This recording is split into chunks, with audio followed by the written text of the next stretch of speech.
Okay, welcome in, everybody. Glad you're back with us here today on this Tuesday, Longshore McKnight. As you can see, I'm back in network control, Barry, in his studios down in Troy, in what some people, Barry, consider the saddest day of the year. College football is over this year. Done. Oh, my gosh. How quickly did that go by? Oh. So you're telling me for the next, I don't know, John from Millbrook, hey, pitchers and catchers are reporting Braves acquired a new shortstop. Is that what I got to hear? Until the Auburn Tigers roll into their first home game in Atlanta, September the 5th against Baylor. The same day, Alabama opens up their drive to another natty against East Carolina. Is that right? Guess where I will not be? Bryant-Denny Stadium, Tuscaloosa, Alabama. Until the Troy Trojans will open up at the Vet against the Bearcats with a K of Sam Houston. I guess, the NFL will get some people by. The NFL, they do what they do. Yeah. But the UFL. Oh, yeah. I guess A.J. McCarron's Birmingham Stallions. Mm-hmm. That's not going to be enough for some people. Well, here's some good news. It's not going to be enough. I heard yesterday, Barry, and check the dates on me here. I'm not exactly sure.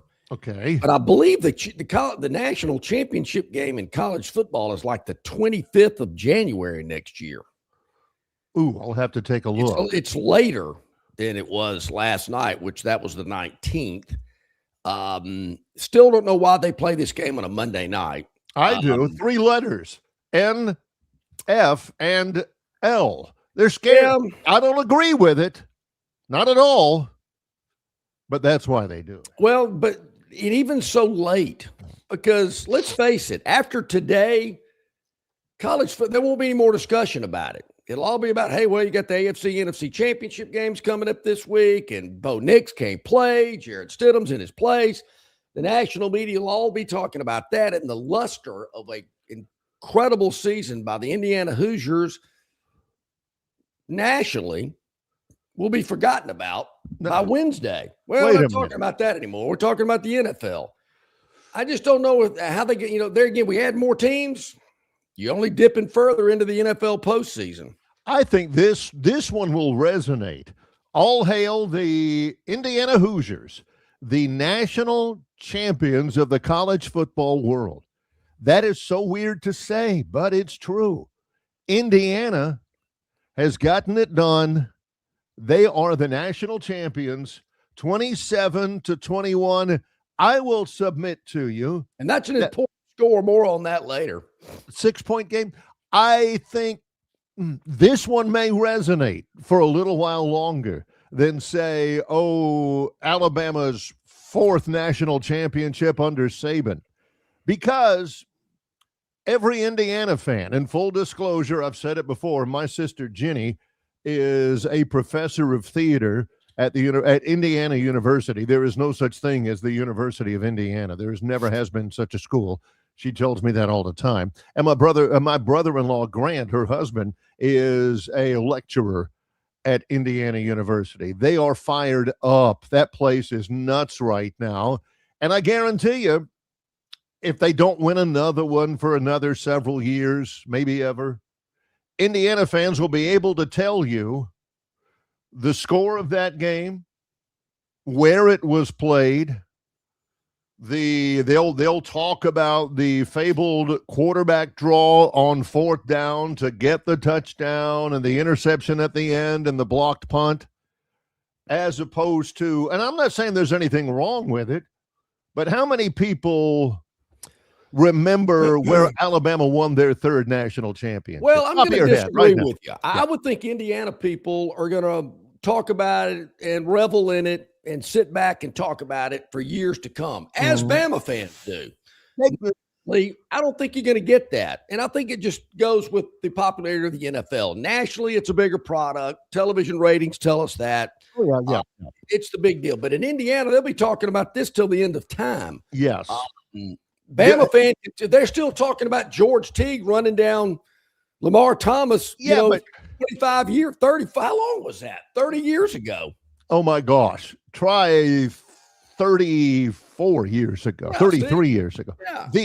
This is going to happen. This is going to happen on this show sometime or another, especially during the long, slow, dull days of summer, where John will be reading, I don't know, Bob from Pike Road or somebody, and they're going to be saying, well, now, which champ, where was that anyway? Was that New Orleans, or was that, golly, where, that wasn't the Rose Bowl, was it? They won't, because nothing wrong with it. That's a good problem to have, winning so many natties that you forget. What now? God, no, that was not that one. That one was the one in Atlanta, or that was the one in Miami, or something like that.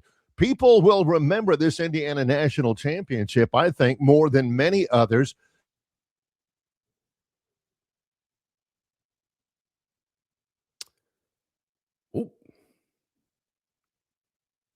There we go. Microphone, but this will be one of the transformative national championships. Indiana has shown that with NIL, and their NIL is not the biggest in the world, and with good coaching and all that kind, at school like Indiana, they have given hope to the downtrodden. What was it 2 weeks ago that Josh Harris, our moneyline magician, famously said, Alabama's going to win in the Rose Bowl? I mean, it's Indiana. No more, John. No more. Everybody, maybe they're wrong. Probably they're wrong. Everybody now feels, hey, they're one of us. We've got a chance now to win a national championship, and Indiana has shown the blueprint. So I think this one, sure, the NFL. I don't love the analogy that John also uses for the Final Four. Hey, who made the Final Four? Yeah. Who's a national champion?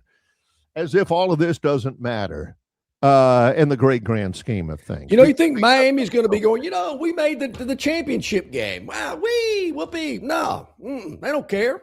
Especially a program like theirs, who has won multiple national titles in their history. Man, I don't care about losing. It's like the Final Four. I couldn't tell you who made the Final Four last year in basketball. If you ask me right now without Googling, I couldn't tell you who made the Final Four. And actually pretty proud of it, because I think it's the most overrated accomplishment in sports. Hey, we made the Final Four. So what? Who won it? That's all I want to know. I'm not sure he knows that. Do we? Yeah. I don't know why he got so jaded. Why this whole thing doesn't mean anything. I think it's a whole colossal waste of time. I don't know why anybody gets excited about winning a national championship. It's a big bunch of nothing. It's like a participation trophy. Oh, wait, hey, you made the Final Four. Here's your little flag to hang up. That is so absolutely 100% in every way, in every breath that it took to speak that, wrong. A participation trophy is if you're playing and you go 2-24 and you give everybody a little, I don't know, silver cup at the end of the year. You think Miami wants to take their consolation trophy back to Coral Gables? Hey, what are you sticking in the trophy case here? Oh, this is our second place trophy for the What? Go throw that thing in Biscayne Bay. We don't want that thing. Totally. That's an accomplishment. They had a great year. They were 13-3. They played for the national championship. And John, all of a sudden, well, not all of a sudden, he's done this as, doesn't matter. Natty or nothing. Or is anybody happy with college football other than Indiana fans? Is this entire thing just a total waste of time? Here's another analogy. If you don't win the national championship, why did you do all of those bench presses and all of those shuttle runs? Here's another deal.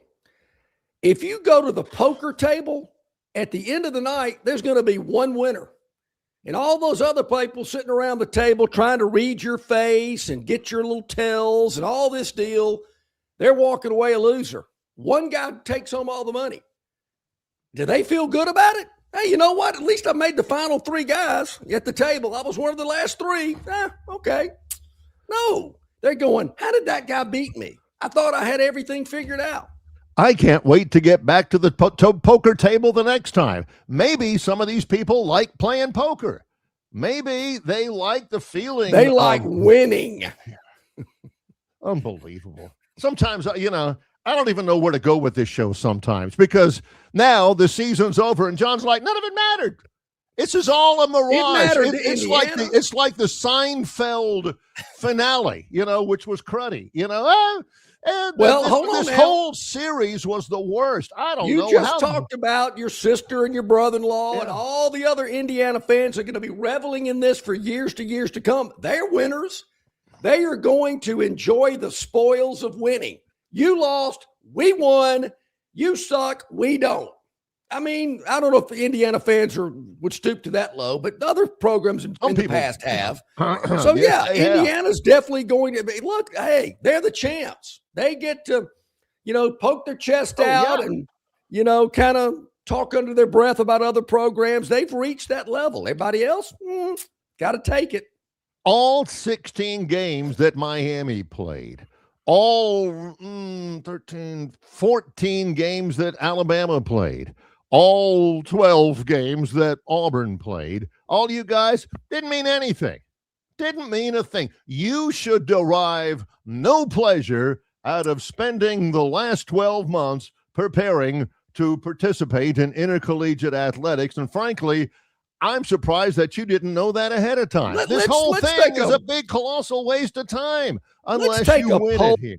And from our Auburn viewers and listeners, what game just sticks in your mind and you just sit back with a cup of coffee and go, you know what? Pick your game. That just made the 2025 season. What a great moment. They're not doing that.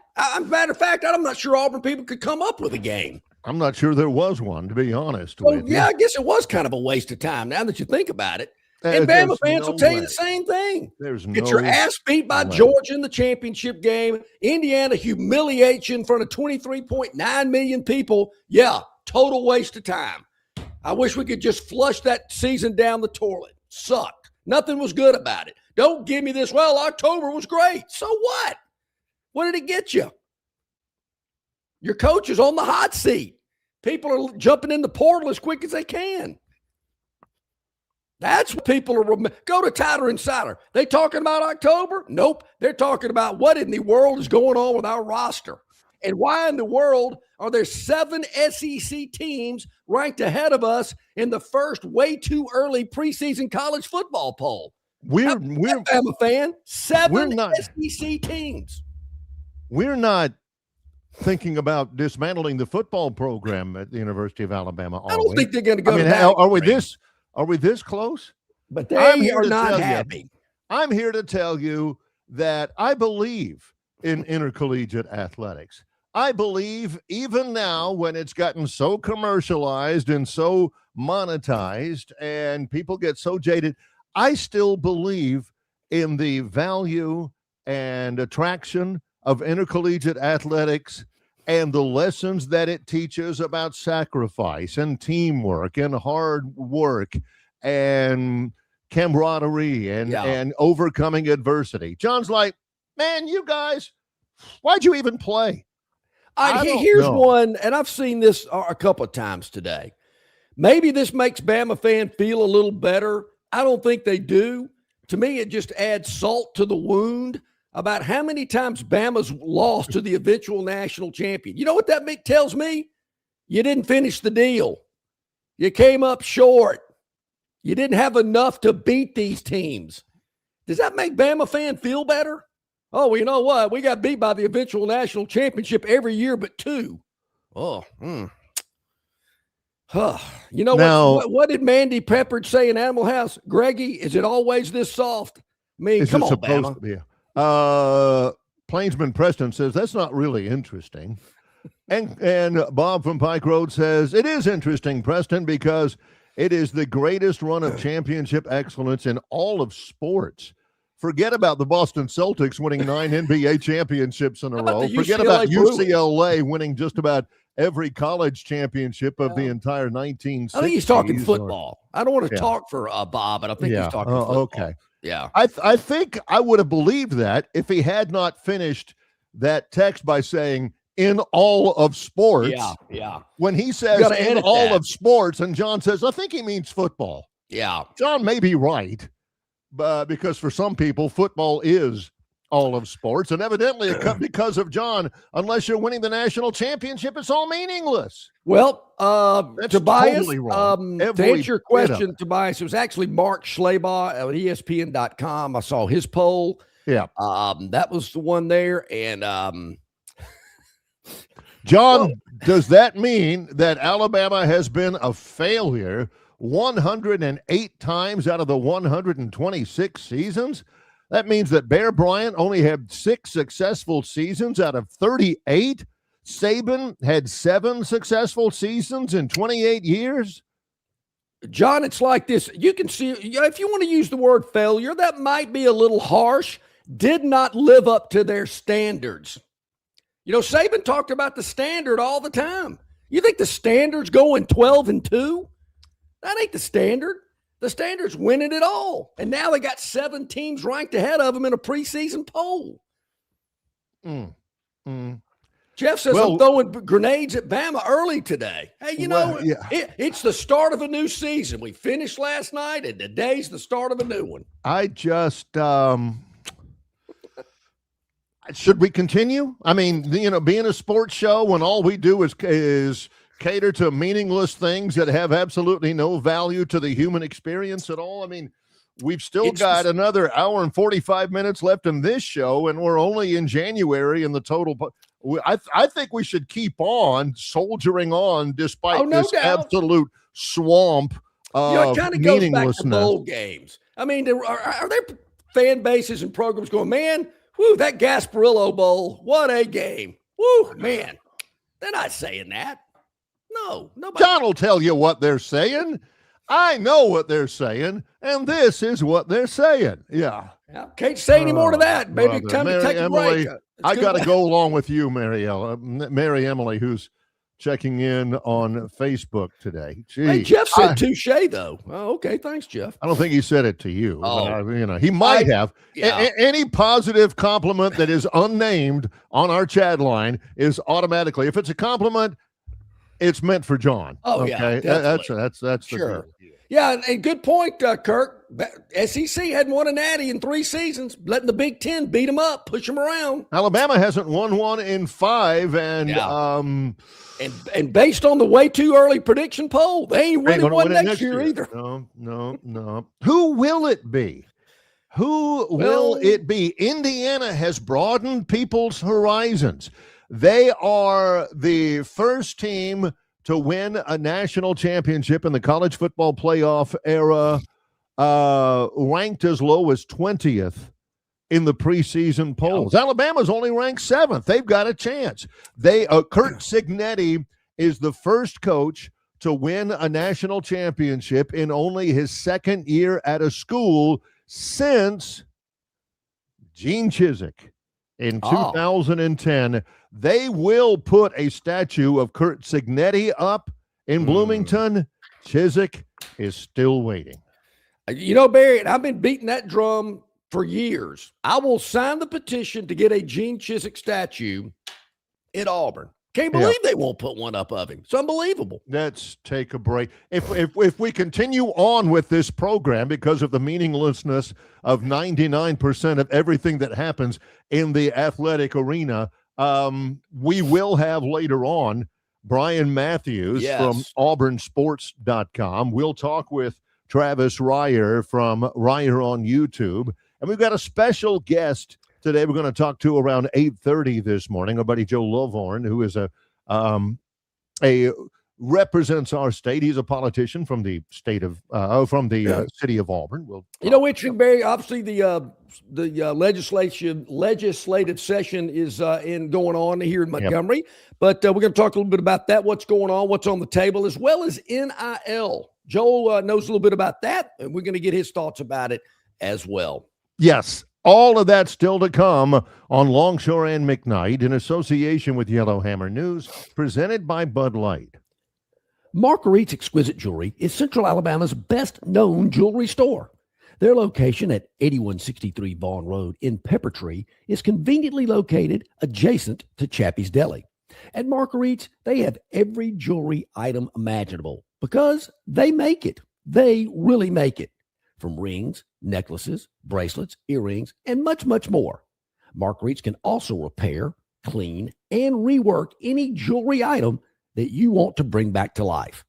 Whether you're on a budget or have no budget at all, Marguerite's has all types of jewelry for everyone. Go by and see them today or call 270-0074. It doesn't matter if you're running drills at the park, playing pickup on a Saturday, or sinking the final putt. When you compete with your friends with Michelob Ultra on the line, competition isn't that friendly. The trash talk, next level, and the stakes, oh, those are crystal clear. With only 95 calories and superior smooth taste, it's the ultimate trophy. Superior is worth playing for. Michelob Ultra, superior light beer. Enjoy responsibly. Copyright 2025, Anheuser-Busch Michelob Ultra Light Beer, St. Louis, Missouri. The Destin Connection Seafood Market at 3750 Norman Bridge Road in Montgomery has the freshest seafood direct from the Gulf of America. I'm talking red snapper and grouper, all sizes of Gulf shrimp, jumbo lump crab meat and crab claws, Louisiana Bay oysters, and New Bedford scallops. They are a full-service seafood market and kitchen serving po' boys, dinners, and sandwiches. You know, many well-known restaurants in the river region purchase their seafood from the Destin Connection because they know it's the absolute best. Call ahead and your order will be ready for pickup. The Destin Connection Seafood Market, 3750 Norman Bridge Road. Call 288-4272. That's 288-4272. Okay, welcome back in, everybody. About 22 minutes past the hour. So Barry mentioned Brian Matthews, AuburnSports.com at the bottom of hour number one at about 8 minutes or so. A couple of things about the game. You know, we've talked a lot about outside the game, but at the game, a couple of things that I picked up on. I don't know what it is about woke liberal media outlets, but it would have been nice if they could have shown Trump for more than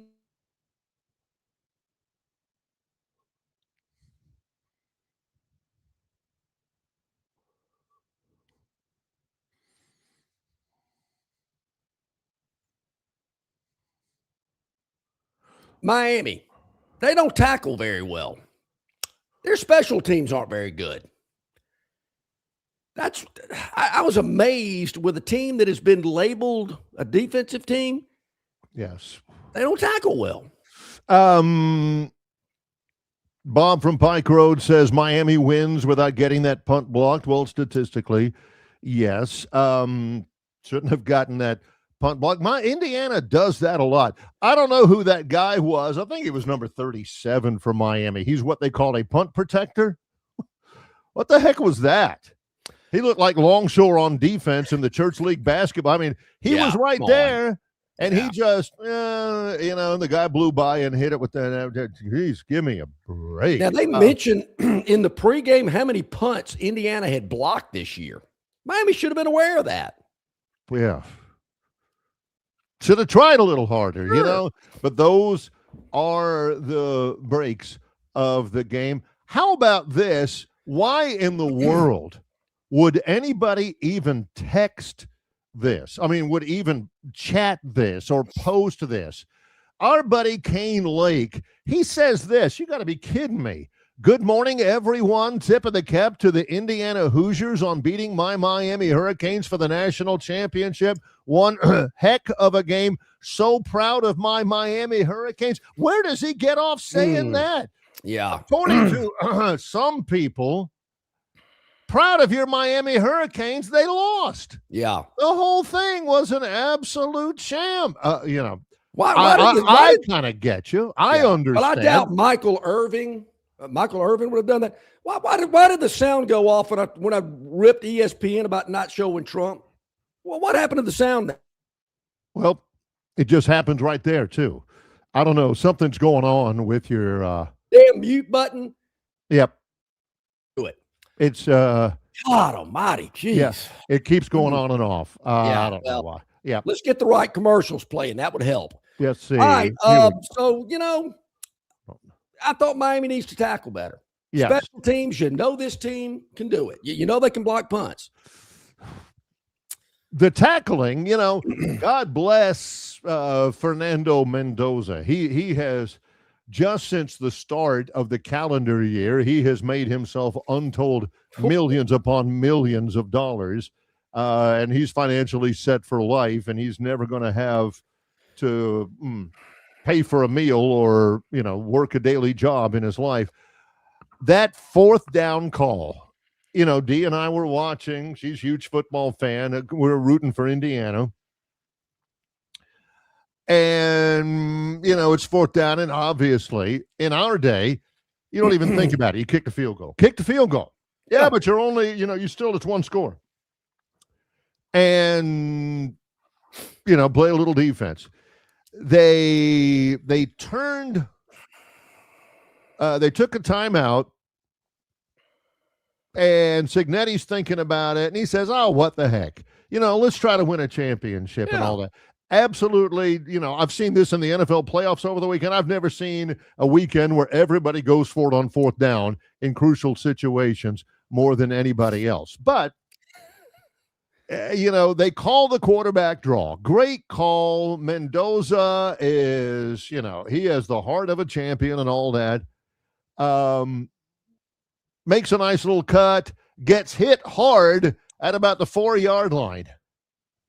Why in the world did that guy not wrap him up? Or why, there were several like that where you think, even in Y ball, you're taught arms around the guy instead of putting a shoulder into him and trying to upend him or whatever. Tackle the guy, tackle, Tackle.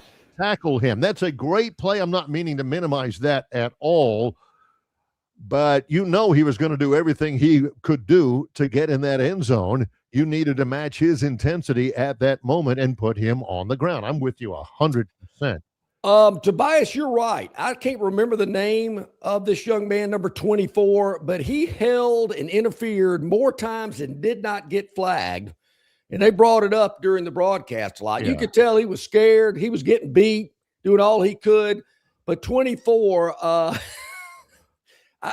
he's going old school on us, bringing up Dolly Madison.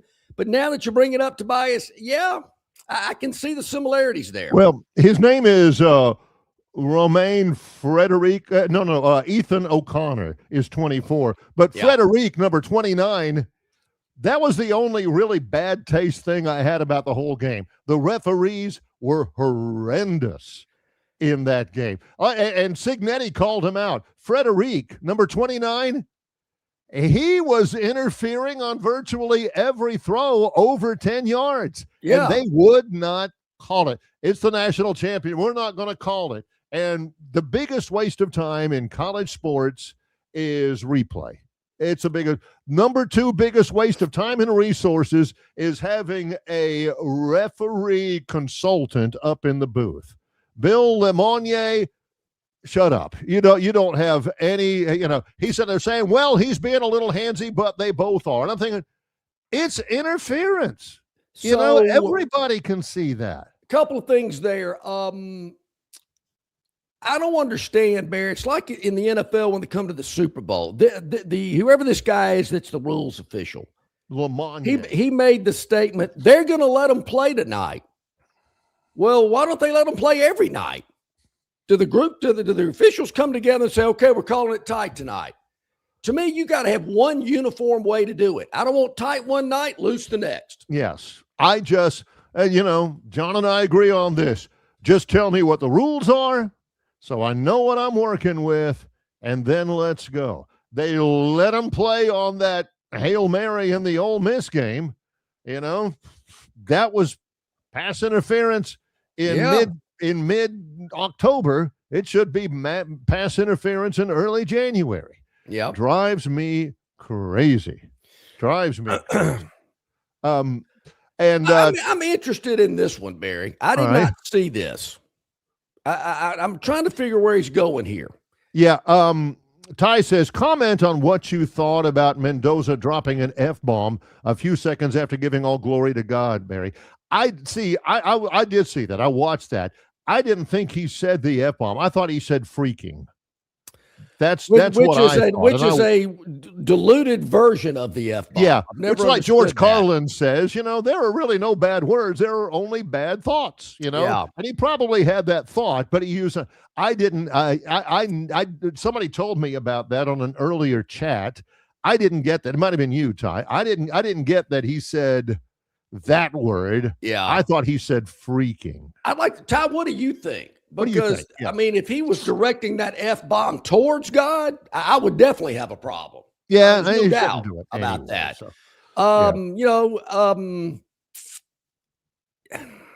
That's not something you use every day, particularly Some people for small children. But what is your point? I don't. That he has been godly. He always gives all glory to God, which is wonderful. But that he said the F-bomb, I didn't think he said that. Even if you are even if you are a godly person and you drop an F-bomb, are you not going to heaven? What is your point, Ty? It doesn't help you. I disagree. I don't think God's going to keep you out because, you dropped that F-bomb that day on that golf course when you missed that 4-footer. Again, Scripture tells, I can go into Scripture. Scripture doesn't tell you that you get in by good works. You get in by faith. And as long as you got faith and you're a believer. I don't think you should use that word, but especially in that venue with so many people watching. Brian Matthews comes up in just a moment. I can't freaking wait. He's from auburnsports.com.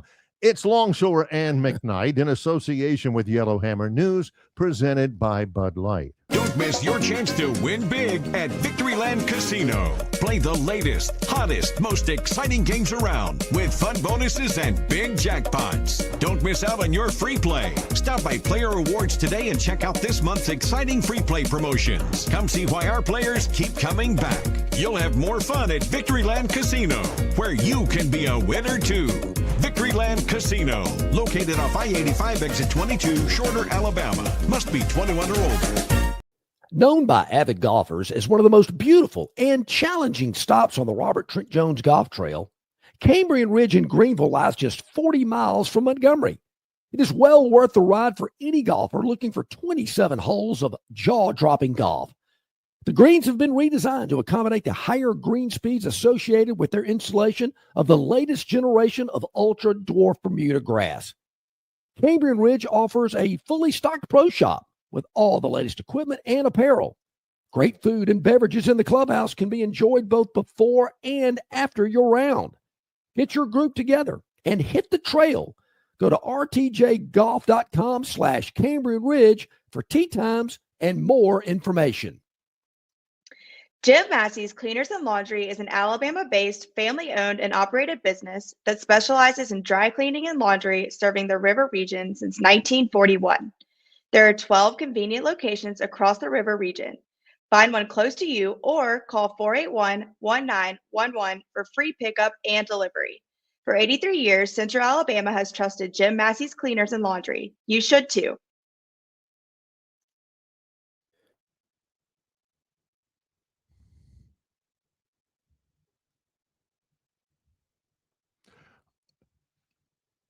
On the program, 27 minutes to the top of the hour, and our man Brian Matthews, auburnsports.com, joining us today. Hey, Brian, how you doing? Freaking fantastic, guys. How are y'all? Yeah, love to hear it. Love to hear it, as always. Is there any greater, broader message to the college football world and to Auburn fans about Indiana's win last night, what it means, how they did it? Is there some sort of a glass ceiling that has been broken for schools that have not had, a great deal of success before?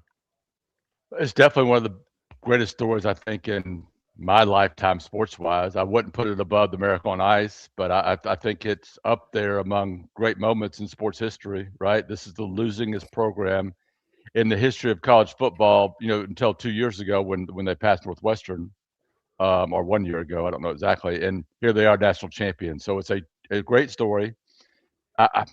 I think schools are going to try to copycat what they've accomplished here for sure. Auburn is doing that in some ways, definitely.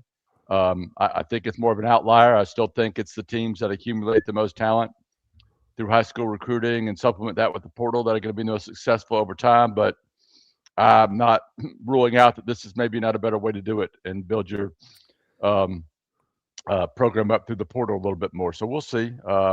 But I think this is another way to find success. And boy, Kirk Cignetti is just done an incredible coaching job from top to bottom with that program. Just unbelievable coaching job. Maybe the best coaching job I've seen in my entire life. You mentioned the portal. In your estimation, Brian, how did Auburn do in the portal? I was very skeptical of it, but I would give Auburn at least a B, maybe better. I mean, I think they're clearly better at quarterback, clearly better at running back, clearly better at tight end. The linebacker was already strength. I think they've strengthened a strength at safety nickel, adding a couple players there. They lost their 2 starting cornerbacks with SEC experience, but they went out and got 4 guys, including the UCLA starter, Andre Jordan, who I think is a really good player. So I think at the very least they held their own there. The line of scrimmage is, we'll see this fall how that shapes out. But they went out and signed 7 offensive linemen, 6 of who are seniors. So they've got those veterans in that group now. They have 15 total offensive linemen, where they only had 3 coming back to start this portal time. They got 5 freshmen coming in too.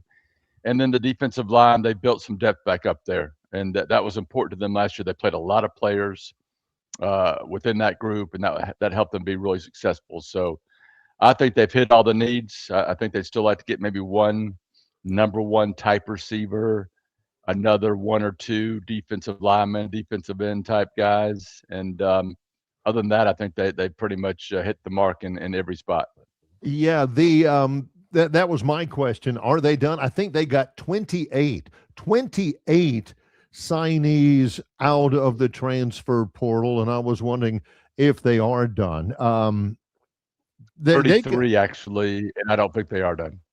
Okay. That's that's a third of your roster. That's a lot. Yeah. Yep. That is. Yeah, you talk about 33 portals, 20 high school. That's 50 new players. Everybody's got to learn their names and their numbers, and this is college football in 2026 now.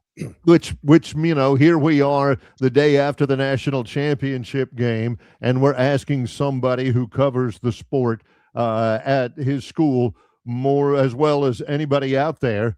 And my impulse is to ask you, what kind of a team do you think Auburn's going to have in the fall? And there's no way to know. Well, it's kind of like it's like these way too early rankings I mentioned earlier in the show today. How do they know this? It's in portal rankings. I mean, back in the day, it was recruiting rankings and winning recruiting national titles and all that mess. Now it's portal rankings. How do they know? I mean, it's just like high school recruiting rankings. I think if we go back to that era in Alabama, I know Nick Saban said some things about it, but nobody in the history of college football signed more 4 and 5 stars than Nick Saban, right? Right. And his recruiting led directly to his, run of championships, right? It was talent. He out-talented a lot of players. He's a great coach. He's good at everything he did, but the basis of his success was going out there and recruiting the best players in the country. I think what you're going to see as we move into this new era of college football is more resources put into evaluating the portal and ranking those kids. And I think, to me, if you follow Auburn's recruiting, I think there's more excitement, more interest, more clicks, or whatever you want to call it, into portal and what's happening with that than there is now in high school recruiting. So that's a definite shift in our industry, and we'll have to take steps to sort of cover that a little bit more in depth. That's hard to imagine having to cover that more in depth. You guys do such a great job. We talked with you last week about how impressive Keyshawn Hall was, Auburn was, and that win at home over number 15 Arkansas. And then they go out and they lay an egg last Wednesday at Missouri. It was a 10-point loss, but it felt like more than that. And then they win against South Carolina in the Philip Jovich game, I guess. The lessons, the conclusions you drew from Auburn men's basketball just in the last week.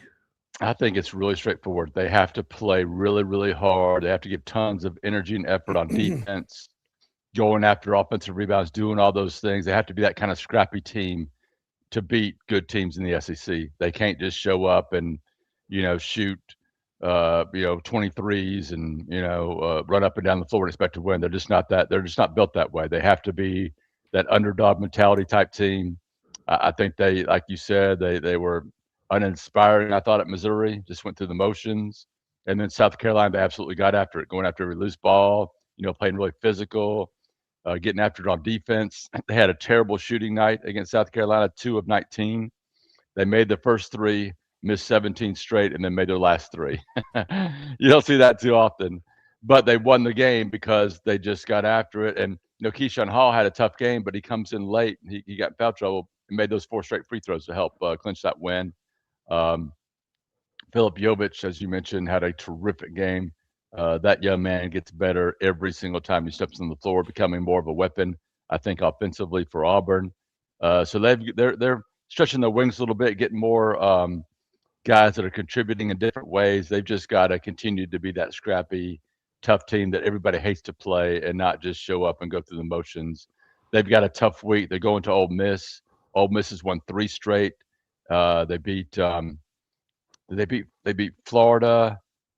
They beat Arkansas, Florida, and I think Mississippi State.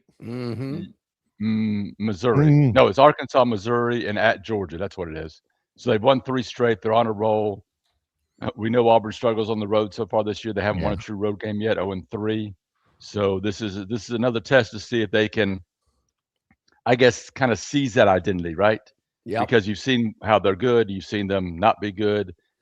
They had this identity, but they haven't really seized it and shown they can do it week in and week out consistently.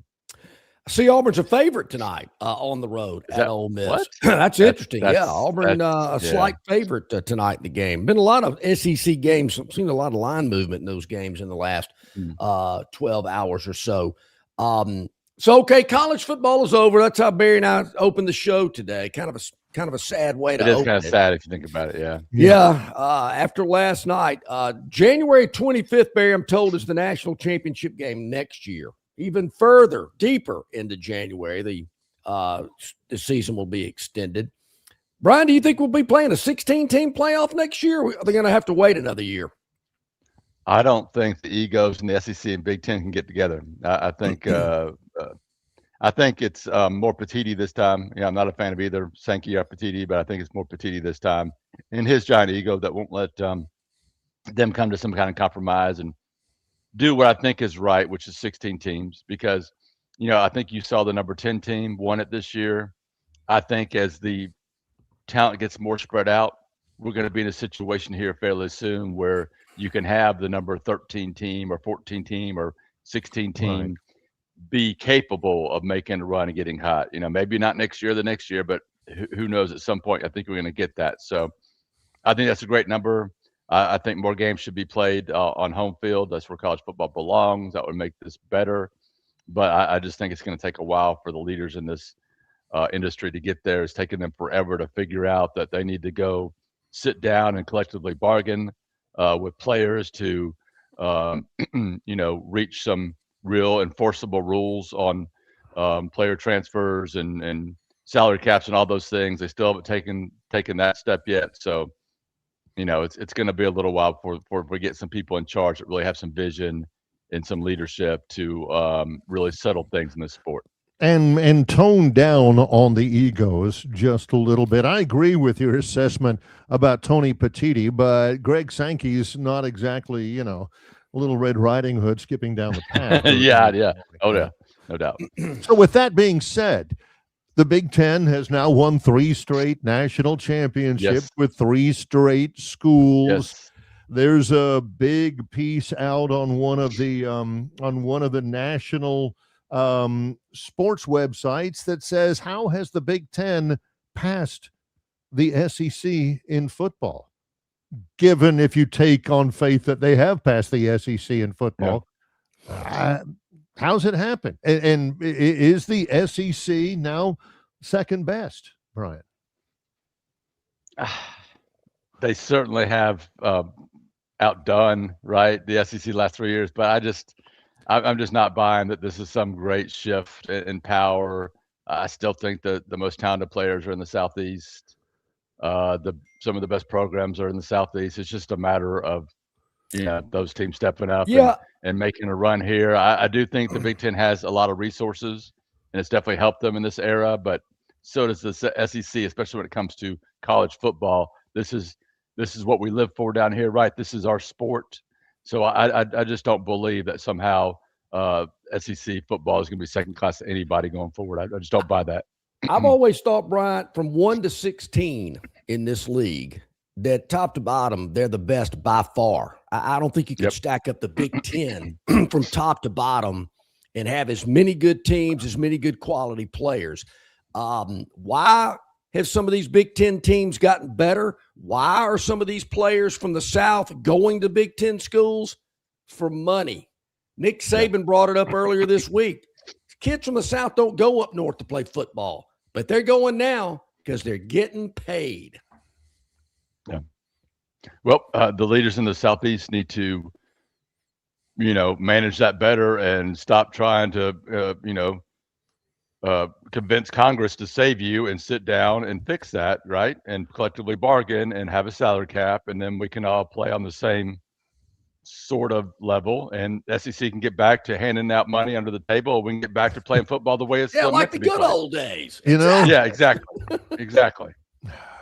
Finally, I got one final question about this, even though somebody is texting the heck out of me and wanting you to mention that Auburn women's basketball beat Alabama last week. Yeah. We talked about that last week, didn't we, Barry? Yeah, quite a bit, as a matter of fact. Some of the preseason polls are out. The college baseball season begins in 3 weeks, and there are several polls that have Auburn as a top 5 team. Brian, do you see it? Baseball America 5. They're 9 in D1. They're 10 in another. So yes, and this looks like a really good team. Very good offensive team. Very good lineup. Competition. Was out there to watch their first weekend of intra squads on Friday, and then yesterday I'll have a story up on auburnsports.com here shortly, or notebook up on baseball. But I think it's if the pitching can come together, and I think it will, because they have got a lot of depth there, a lot of different arms. They just got to find everybody the right spot there and get them going. But it should be a very competitive Auburn baseball team. I would expect them to be one of the contenders in the SEC, and a strong contender for postseason play and to host a regional, and we'll see after that. Man, baseball. Wow. Yeah. I wasn't ready for that today. I just wasn't ready for baseball today. Has there ever been a day when you have been ready for baseball, John? It's starting 35 days earlier. It used to be 21 days practice would start, but they moved it back. So this is a new rule. That's why it's kind of gotten going a little bit early this year. Yeah. It's more the Major League Baseball, Brian, that gets me. The collegiate baseball I can live with. Haven't the Dodgers already won again? They signed some kid for $1 billion, so it's pretty much over, right? Yeah, pretty much. Now, I don't hear the Braves fans crowing. I will say that. Boy, they are quiet over there at Truist Park. Well, it's just hard to outspend. Hard to outspend the Dodgers. Brian, auburnsports.com. So many different things, like you said, that you are covering at this time of the year. Even though the football season has ended, your job never sleeps. How do people access it all? Check us out, auburnsports.com. Follow me on Twitter/X at BMATAU, and we'll continue to roll out portaling, basketballing, footballing, baseballing, you name it. It'll be there at auburnsports.com. Come check us out. Appreciate you very much. 50% off too. Oh, wow. Hey, that's opportunity knocking, people. Yes, you better bust down the door at auburnsports.com. Appreciate you very much, Brian. Thanks. Thank you, buddy. Guys. Appreciate that. Great stuff, Brian Matthews, auburnsports.com. On our City of Montgomery guest hotline, always appreciate Brian's contributions.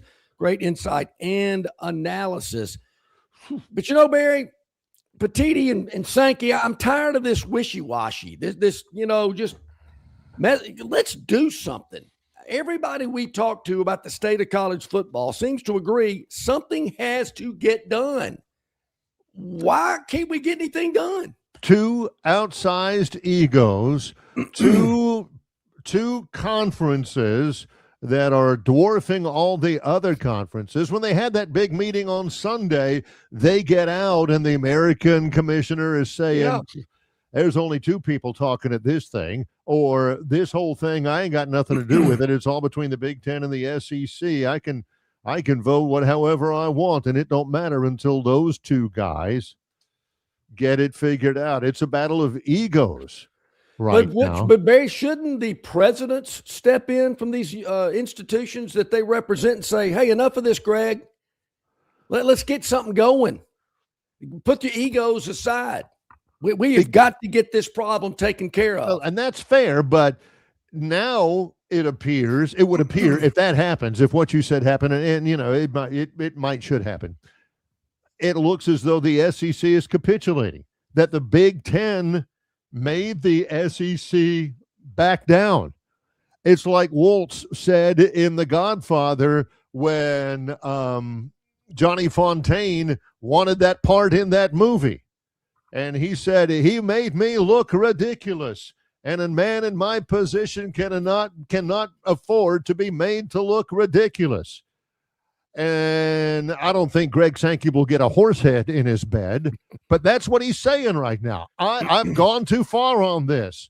I'll go Tom Petty. I won't back down. Not now. If the SEC backs down and says, okay, 24 teams, then everybody in the world will know that the Big Ten is the most powerful conference in college athletics. Well, so and what? He does not Big deal. I mean, you know how you regain that title? Win the national championship.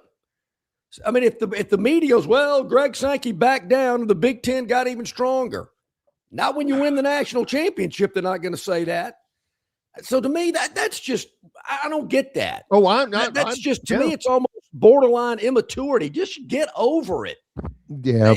College football, there's a problem out there. There's a lot of fan bases that are getting fatigued at the way that it is currently set up, and I don't think it's sustainable. And I got to think they don't think it's sustainable. You cannot keep asking people to funnel millions. Some will. I get it. The Mark Cubans of the world, so what? Yeah. But are we only going to have 4 or 5 teams where they got boosters that are willing to do that? Texas Tech, Indiana, a few others, and let everybody else die? I don't think commissioners are serving their member institutions very well if that's the way they're thinking. Look at you, Mr. Nice Guy over there. Look out for the little guy. Do we need to have only 3 or 4 or 8 or 9 programs in the country consider themselves blue bloods? Look out. There are a lot of little guys out there I could care less about. Kansas State, Iowa State. There's a bunch of them out there. For some reason, Abilene Christian was on John's list for a little while. Look at John saying, it doesn't. Thank you. I'm looking at my biggest products in my league. Can't keep up. Georgia, Alabama, Ole Miss, LSU, Texas. Texas probably can. But is he going to let these member institutions just waddle around and not be able to compete with what these other schools are doing? We're way offsides, Jeff. I get it. Did he actually say, do you want to have just the same? I never said the word little. Never said it. No. Do you want to have the same 4 or 5 or 6 teams playing for the national championship every year? In the past, old John would tell new John, yes. I'm totally with you, Dennis Mitchell. About time. But before everybody out there puts words in my mouth, like I said, didn't say little, but let's just look at it from Greg Sankey's point of view. All right. You look at there again, the Alabamas, the Georgias, the Floridas, the LSUs, the Ole Miss, whatever. Can they compete with what Indiana's doing and Texas Tech and some of these other schools that have these billionaires funneling their athletic departments? No, they cannot. And I got to know Greg Sankey understands that. So does he want his biggest properties? Biggest product, properties in his league? What they are. to just wither and die? The I mean, does Petiti really want, all of the – does he care about the Minnesotas and the Northwesterns and the Purdues? Probably not, but he should. I don't – look, I love it. I love it. Look at you. I'd love to know – I wish that they would make all these things public in a uniform kind of way, because Nick Saban, he said last night on College Game Day, he said that, the Big Ten has gotten to this point because they've got the money, and you can't convince me otherwise. They have the ability to spend more than a lot of the schools in the SEC, which kind of surprised me. But he says, I'm telling you, that's a thing. He went even further, Barry, when he said Southern players don't go up north to play football. Never have. But you know why they're going now? Because of the money. They get paid, yeah. Even me, who has a pathological hatred of cold weather, I'd go up there if the money's right. Also, after the game, Curt Cignetti, somebody asked him about this, and he says, first of all this stuff about our NIL is not what everybody thinks that it is. So we can throw that out the window, or whatever he said. I'd like to know. I'd like to know. In terms of how large it is or how small it is. What do you think? With how, people say Mark Cuban, blah, blah, blah. The NIL is huge. That's how they got to be as good as they are, because the NIL. Who did they outbid for Fernando Mendoza? Yeah. Or that running back from JMU, or that linebacker from Wisconsin? I mean, were those guys hot portal guys, or did they look at these guys and say, I like him, I think he can fit into our system, rather than, oh, this guy's got 5 stars. We probably need to take a look at him. I think, unlike some schools, and I'm looking at Auburn especially, and at Alabama a little bit, some schools didn't do as good of a job as talent evaluation out of the portal, especially Auburn, especially at quarterback. But I just think the guys that Cignetti and Indiana identified out of the portal, John, they didn't miss. Well, I think another aspect of it, Barry, obviously the evaluation is important, but it's what you do with them when you get them on campus. You got to further develop them. You got to mold them into a player that works in your system and with the players around them. I think a lot of these coaches out there thought, well, as soon as I get this guy, it's plug and play. Boom, we're good. And I think Cignetti took it a step further, and they're again molding a team, developing these players even further to what they were last night. That team is so, I noticed it midway through the regular season. This team is so confident. They play so well together. They don't make a lot of mistakes. They don't think they're going to lose, but they're not arrogant and cocky. The Miami teams of the 80s, they were really, really good, but they let you know it too. They were cocky. Which always felt like it was a little bit contrived. Like they didn't really feel it deep in their soul, but they wanted everybody to kind of think that they were, just right, because of how bravado they were. Well, when we come back, Travis Reier on YouTube, TR in the AM, a whole bunch of stuff. Mm-hmm. He's next with Longshore and McKnight in association with Yellowhammer News, presented by Bud Light. The Montgomery Regional Airport is getting better the more you use it. MGM offers multiple nonstop daily flights to Atlanta, Charlotte, Dallas-Fort Worth, and Washington's Reagan National Airport via Delta and American Airlines. And beginning this April, MGM will offer daily nonstop flights to Houston's Intercontinental Airport via United Airlines. All of these cities offer easy connections to destinations all over the country and all over the world. Make travel more cost-effective and less stressful when you utilize your Montgomery Regional Airport. MGM, you can get there from here. Hey, bro, weirdest thing is happening at the game. This guy sitting next to me says, "You're our good luck charm." Every time I crack a Bud Light, we score a touchdown. Now his entire family wants to buy me Bud Lights. I think I'm some kind of a football prophet. Talk soon. The team needs me. Anything for Bud Light, the official beer sponsor of the NFL. Stock up today. Enjoy responsibly. Copyright 2025 Anheuser-Busch Bud Light Beer, St. Louis, Missouri. Why Hands? At Hands Heating and Air, you get this area's highest ranked service provider with 24-hour repair service, no overtime charges, and their same-day service guarantee. Plus, instead of other companies' 30-day repair warranty, Hands gives you a 3-year repair warranty. Hands Heating and Air is here for you 24/7, 365. And service is not just something they do, it's their way of operating, for you in mind. All of Hands employees are trained to adhere to this standard. They work hard to ensure that this standard is maintained, and they are constantly looking for new ways to better serve you. Call Hands Heating and Air today at 508-5382. That's 508-5382, or find them on the web at 834hands.com. Okay, welcome back in. Top of the hour on a Tuesday. Indiana's won the national championship. College football wraps up another season. So I guess we focus toward college basketball. Full slate tonight. Alabama does not play a midweek game. Yeah, they are. That.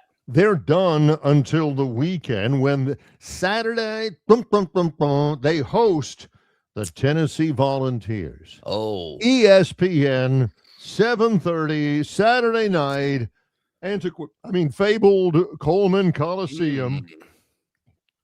Tide versus the Vols, but nothing in the midweek. Auburn will have Ole Miss in Oxford at 8 o'clock. Ooh. On ESPNU. Auburn is slight favorite tonight in that game. Half. Slight favorite here. Both clubs are 11-7, and Ole Miss is playing at home.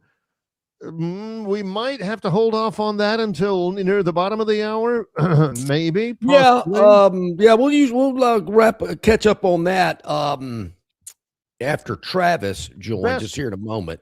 I will say, Barry, I'm going to give you a little.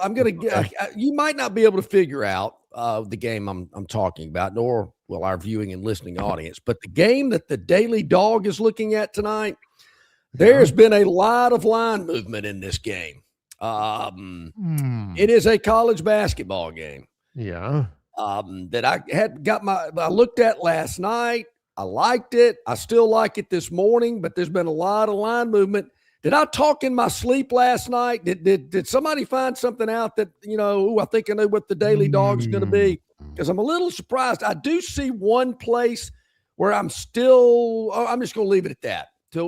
But it is a college basketball game. I'll get into that a little bit later. And if I was to venture forth a guest, I would say this college basketball game takes place in Fayetteville, Arkansas. No. Okay. All right. But it is an SEC matchup. I will say that. So we'll get into that a little later in the program. One of the best college football play-by-play announcers, local voices. Yep. Is at Indiana. His name is Don Fisher. Of course, I'm familiar with him because he's really, really good. I like listening to him. He's been doing it for like 51 years. Yeah. And he's now done a national championship game. He's been like the 28-time Indiana Sportscaster of the Year. Mm-hmm. He was in Miami yesterday. Is he going to be in Ann Arbor tonight for the Indiana Hoosier basketball team? I did at see number that. 3 Michigan at 6 tonight? I would be. I'd be taking the red eye, and my eyes would be red if I was Don Fisher, and I'd figure out a way to get to Michigan for tonight's basketball game. It's a good problem to have. National championship game on Monday night, Indiana Hoosier basketball, which is the big. Well, understand, Barry, it was 60 degrees in Miami last night. I don't think it's going to be 60 degrees in Ann Arbor tonight. 86. So he better take a coat if, in fact, he is doing that. It's like Al Pacino said, dress warm. Yeah, dress warm. Yeah. Hey, our man Travis Ryer on YouTube talking Tide, so many other great platforms as well. He'll tell us about joining us here this morning. Hey, Travis, how's it going? Good. How are you guys? We're doing really well. Searching for perspective. Is there a great message above any other moral to the story about Indiana winning the national championship last night? always bet on yourself. I mean, that's what Kurt Signetti did. And also, it's never too late to bet on yourself, because he didn't bet on himself as a 35-year-old. You know, this is a guy in his mid-50s, and said, it's kind of now or never in terms of his career projection, and left a pretty, I don't know if it was a cushy job at Alabama. You're on staff for Nick Saban. I don't think it's ever Cushy would not be the adjective totally that would comfortable. immediately, Yeah. But financially and everything else, the security he had, he took a leap of faith. And boy, Indiana, James Madison too. And everywhere he's been is very glad he did. He left an assistant coaching job at Alabama to become the head football coach at Indiana University of Pennsylvania, and then Elon, and then James Madison, and then Indiana. That's a career path I haven't seen before, Travis. Nor have I, for that matter. Got that kicker in his contract now too, where he has to be top 3. Oh, automatically. Nice. But among college football coaches in salary. In how he has built this thing in Bloomington in 2 years, for the losingest program in college football history to go 16-0, is there any lessons to be learned in that, Travis, for the general college football world? Stay as old as you possibly can with your roster. Yep. You look at the average age of Indiana's roster, it's not, in terms of recruiting rankings or transfer portal rankings, it's maybe not the most star-studded group, but there's grown man strength. And then there's, as we talked about, on the previous show, in some of the ways that you can differentiate between 24-year-olds and 18-year-olds. I think that shows up too. And I think it showed up really with Miami. I mean, Miami had a 6-year quarterback who played some really good football down the stretch, and Carson Beck. And, it's a maturity thing, not just physically either. Yeah, it is. 24 and a half years old, the average age of the Indiana player. That is amazing. And we talked about it all season. I mean, confident, disciplined, not cocky, but certainly knows what they need to do to win. They don't make mistakes. On the other side of the field last night, I saw a team in Miami that, special teams cost them. And I just didn't think they tackled very well, Travis. For a team that was so built up to be a defensive juggernaut, I just didn't think they tackled well against Indiana. Yeah, I think Indiana does such a good job, too, on the perimeter. Their perimeter blocking is really good. All their guys get after you as blockers. It was reminiscent, again, of some Saban teams at Alabama, the way those guys on the outside, even their number one receiver, Cooper, typically a guy that, you wouldn't equate with that type of not only ability, but the want to. And they are just connected, man. They are a connected football team, complementary football team, clean, although it was interesting that really a couple penalties kept that game alive for Miami. Yes. Last night. IU with the false start, IU with the roughing the passer. So it kind of flew in the face of what you already knew about IU, and that they made some mistakes. They helped Miami late. And, they were fortunate to kind of survive it. Your thoughts? I mean, Travis, of course, second helping covers the SEC. Talking Tide covers Alabama. No Sleep Teal covering the NFL. What do you think of Mendoza as a pro prospect, as a high round pro prospect? I've kind of come around on him. My comp kind of going into the playoff was maybe more of a Marcus Mariota type. And I still sort of lean that way a little bit with him. But I think he's shown some Burrow-esque attributes at times, too. I thought on the touchdown run last night, the quarterback draw. That's a concept that I recall LSU using a good bit with Burrow in 2019, 2018. I'm not saying he's the next Joe Burrow, but I think there's some of that in him. He's accurate. He processes well. He sort of has this pre-snap inclination about where to go with the football on a pretty consistent basis. And he's tough as hell. You know, I mean, he's shown that time and time again. He took some shots in that game last night. Hmm. But, you know, I don't know if he's a slam dunk star in the NFL, but if you're picking one like the Raiders are and you don't really have a quarterback, I'm not sure how you don't go there with Yeah. Fernando Mendoza. There's really no one else, right? Yeah. I mean, Dante Moore's staying in school. I mean, Ty's coming out. But in terms of, you know, what's going to go into a number one pick and you need a quarterback, then it makes a lot of sense for the Raiders. Oh, yeah, you mentioned that. You mentioned Ty. Your thoughts? I mean, to me, Ty's more like a 2 or 3 year backup and maybe work his way into a starter. Yeah, that's kind of what I would think. But I've seen guys like Bo Nix sort of ascend quicker than I would have thought. I think Brock Purdy is sort of the guy you look at with maybe Ty if you're thinking glass half full as far as being able to get him adapted to the National Football League. You know, he's an older guy too. I mean, Ty isn't your sort of typical 3 and out. He's been around. He's seen a few things. So I would think more along the lines of what you're saying, John. But then again, you know, I've seen some quarterbacks.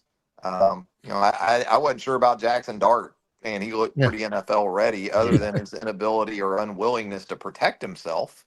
But I think Ty, you know, it's kind of a wait and see thing with him. Well, the similarities between Ty and Travis Reier, they've both been around. They've both seen some things. Yesterday morning on TR in the AM, I want people to go check it out on the web, on the YouTube channel, Reier on YouTube. You were talking about the roster that Alabama has currently as the transfer portal dust settles. Number one, has the dust all settled? And number two, what do you think so far in terms of addressing needs and getting better with that roster? What's your overarching takeaway from Alabama in the portal? Yeah, I think over the weekend was big with all the line of scrimmage news. I mean, they absolutely had to have that. You know, you sort of anticipated it being a big weekend for that between the offensive and defensive lines. And, you know, we'll see. I think they at least created some depth for themselves and also some needed competition. I like the addition of Rayson Delgatti, the center coming in from San Luis Obispo and Cal Poly. He's played a lot of football. He is what I call a call up, you know, from the FCS level. It's kind of like going from AA to the big leagues, but there is a sample size of him in a good FCS league too. I mean, the Big Sky nowadays on the show yesterday, I kind of compared it to the old Southern Conference and what it used to be when Georgia Southern was in there. App State, yeah. And you got Montana State, UC Davis is a traditionally pretty good FCS program. So he's played a lot. And so I think he is a nice pickup right there in the middle of that offensive line. And then, again, some more interior guys like Nick Brooks coming in from Texas, made 3 SEC starts last year as a true freshman for the Longhorns. Ethan Fields coming in as a depth competition guy from Ole Miss. And then the other side, you get, you know, an anchor type in Terrence Green from Oregon at 6'5", 330. So, you know, I think they did some things to sort of backfill for who they lost on both lines of scrimmage.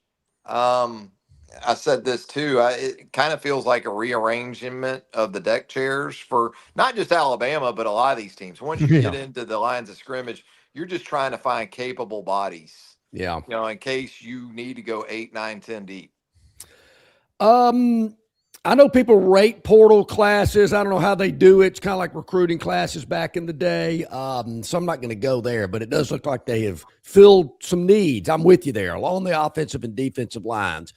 Alabama does not have a midweek basketball game. Travis, it seems like it's coming at a good time for Nate Oates' squad because he needs to get some guys healthy. They do. And just having gutted out a couple of road wins, they spent a lot in that. So I agree. I think midweek open date comes at a good time. Tennessee's going to be afforded the same luxury this week. So when those two teams get together Saturday night in Tuscaloosa, probably won't be much of an advantage either way. Although Alabama playing at home, you have to consider to be a big thing coming off the road. So, a couple of culture type wins against Mississippi State and OU. Not that Alabama was particularly great, especially against Oklahoma, but boy, that second half, this is the kind of team more so than maybe some previous years where your best player has got to be your best player in the game pretty much every night. And that's LeBaron Philon. And that's what he was against Oklahoma.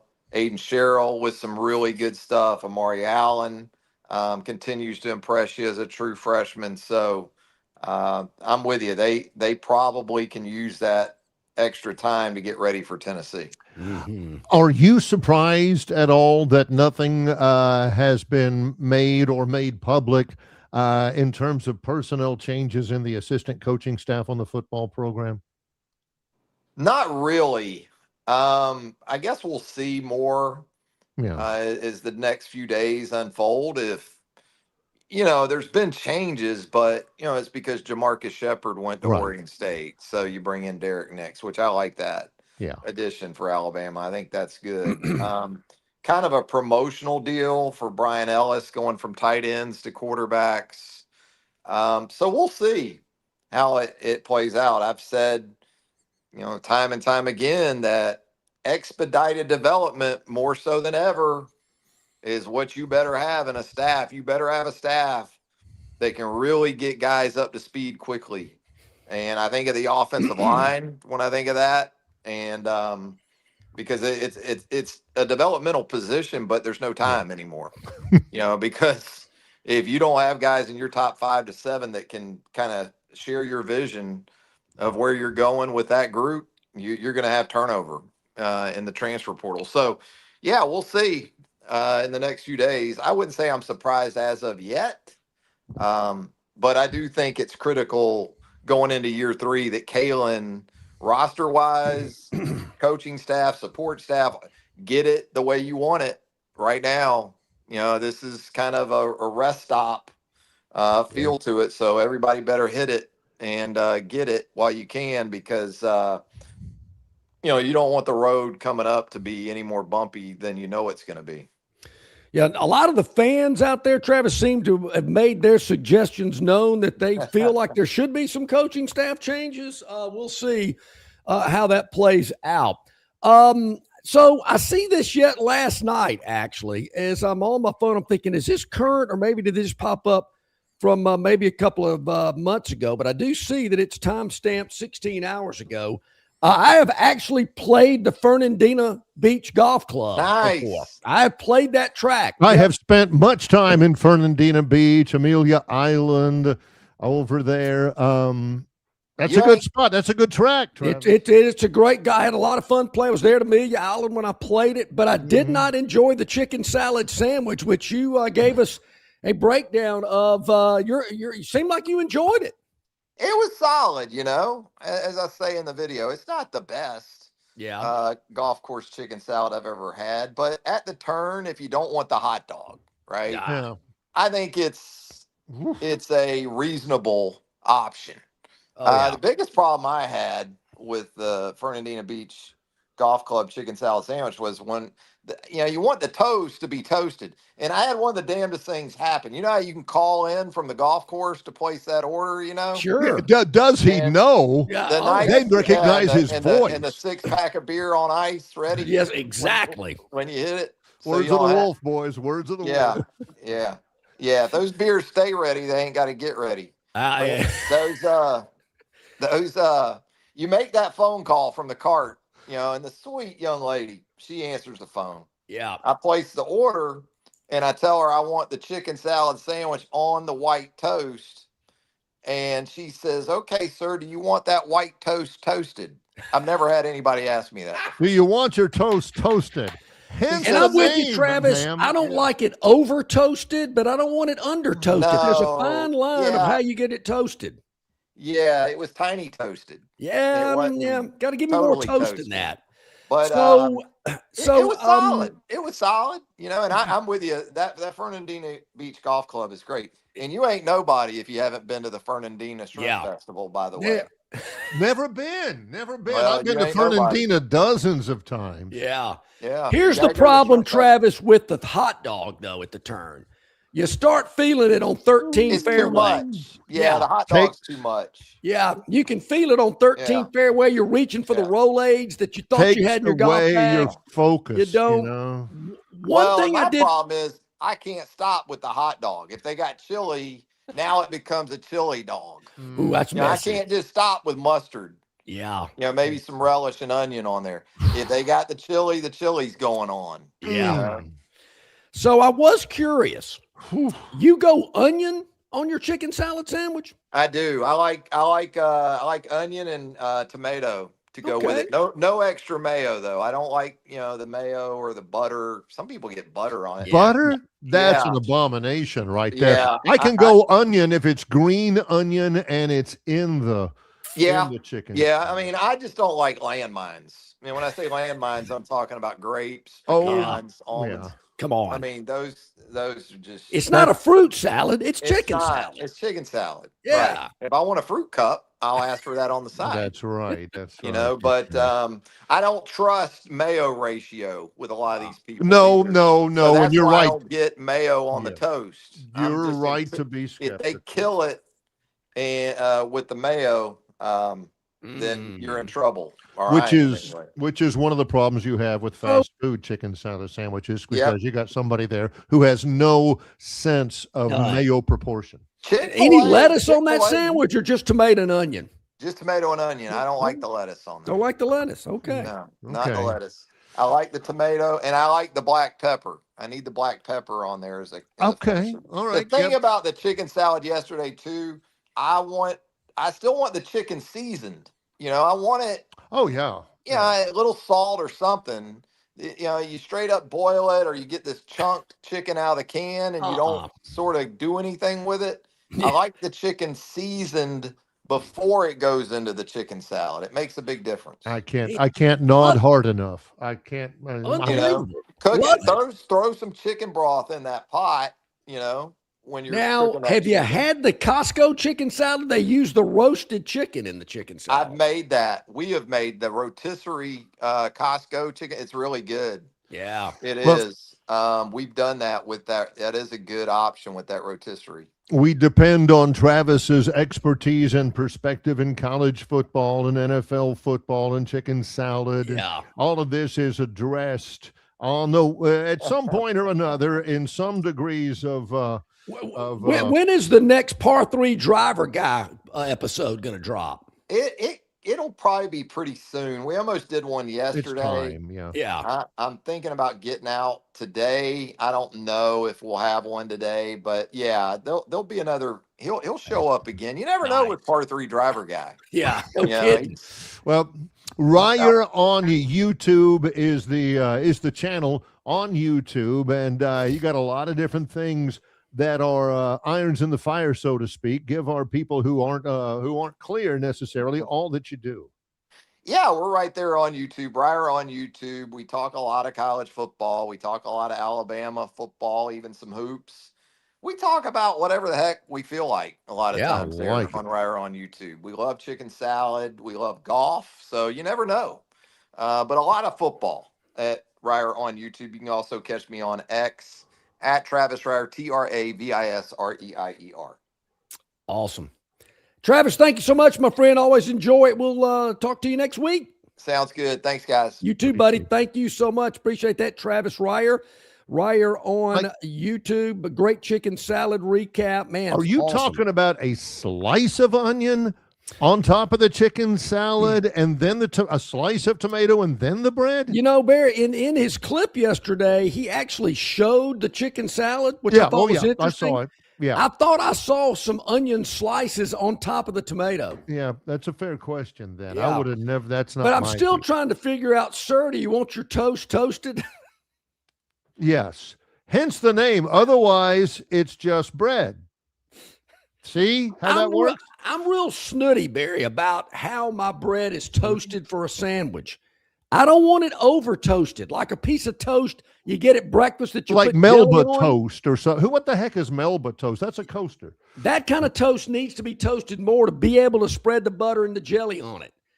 I don't like it that toasted for a sandwich. No. But I don't want it under toasted either.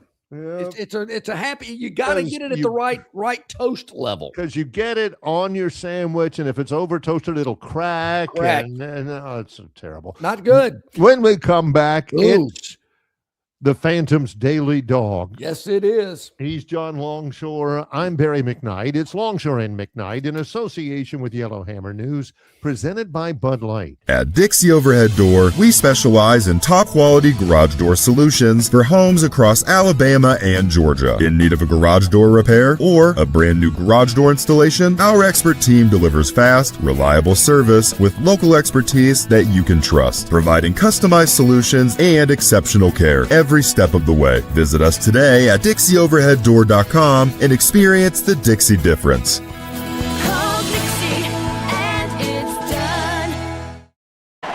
Hey, where's the beer guy? Bud Light here? You get a Bud Light? Bud Light? I'm here, Bud Light! Bud Light here? Bud Light here? Bud Light here? Bud Light where? Bud Light here! Oh, Bud Light there! I missed that because of you! You did not miss that play because of me! Tough to stop talking this way? Yeah! It's actually kind of fun. Hey! I got your Bud Light. Oh, nice. Never mind! Anything for the clean, crisp taste of Bud Light. What'd I miss? I have no idea. All guests of Longshore McKnight appear on the City of Montgomery guest hotline. Check out the most interesting and informed personalities in sports covering Auburn, Alabama, Troy, ASU, and all the major teams from across the country. John and Barry have the best guests brought to you by the City of Montgomery. To find out everything you need to know that is going on in the capital city, check out montgomeryal.gov. That's montgomeryal.gov, the capital of dreams. Okay, welcome back in, everybody. Glad you are with us. We're Representative Lavorne. He's waiting on a link, so we're going to get him hooked up with us here in just a moment. Yeah. From over in Auburn, the legislative session is in. He's got some NIL news for us as well. So we're looking to do that here in just a moment. In between, the Daily Dog. Let's recap. Here. Yes. So last night, Dog was the national championship game. Yeah. There was a little throat clearing, a little eye rolling, a little when the selection was made of the Miami Hurricanes catching 7.5 against the Indiana Hoosiers. Yeah. 10-0 at halftime. Was there were there collars tightening when the Miami kicker doinks one off the goalpost at the horn to end the first half, and the game was just 10 points instead of a 7-point game? Possibly. Yeah. I will say this, Barry. I never knew the sound of a football hitting the upright can make such a loud noise. I'm glad that those uprights are hollow. Yeah. Because it sounds like bong. It's a great sound. It is a great sound. Laying 7.5 sometimes. Yeah, but boom! I thought, wow, that ball hit that pole extremely loud. Yes, but even though Indiana won the game and won the national championship, if you took the Phantoms' advice last night and had Miami plus the 7.5, you cashed your ticket last night or this morning, so you're a winner. Yeah. Hey, but Indiana won. Yes, yeah, they did. That was great. Good for them. But I'm walking up to this window and getting my money.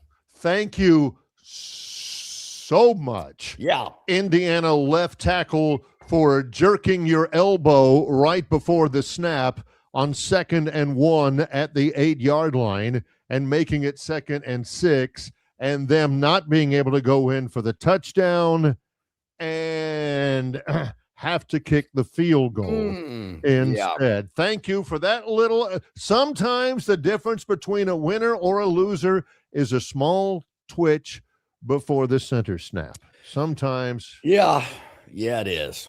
Yeah. So, Barry, people are asking about today. And here's the game that I hinted at. Let me hit the refresh button just to make sure. Okay. We're still in All good right. shape. All right. The game that we're talking about is an SEC game tonight. The I couldn't Phantom's figure Daily it out. Dog Yeah. consists of a game in Columbia, Missouri, Oh, where the yeah. Georgia Bulldogs are on the road taking on Missouri tonight. Barry, last night it was solid across the board. Every book that I saw online had Georgia as an underdog. Right. That's not the case at every book, but there are a few where they still are. It's all about shopping, ladies and gentlemen. You've heard me talk about that so many times. You just can't jump on the first price that you see. You know, when you walk in the store, you're kind of looking at prices on the shelf. Yeah. Same thing here. I'm looking at several outlets right now that still have Georgia as an underdog. I don't believe that's going to be the case by the time this game tips off. 1.5, maybe, something Yep. like that. So right here, right now, at 8:30 on a Tuesday morning, Georgia's catching 1.5 at the Hard Rock online. I would suggest you go there if you're into that type stuff. All right. Georgia plus 1.5 at Missouri tonight. I'm expecting them to be a favorite across the board. There's several outlets that they're still a dog. We're grabbing it now. The Phantom's Daily Dog, the Georgia Bulldogs plus 1.5 on the road at Missouri.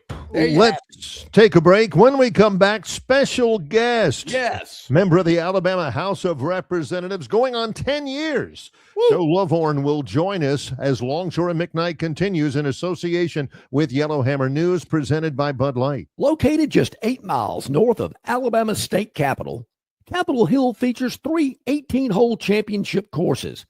With more than 1,500 acres of golf and nature, the pure magnitude of this facility is amazing and allows each course to be drastically different from the others. Capitol Hill also features an innovative 360-degree driving range, 400 yards in diameter. Capitol Hill offers a fully stocked pro shop with the latest equipment and apparel. Great food and beverages in the clubhouse can be enjoyed both before and after your round. Get your group together and hit the trail. Go to rtjgolf.com/Capitol Hill for tee times and more information.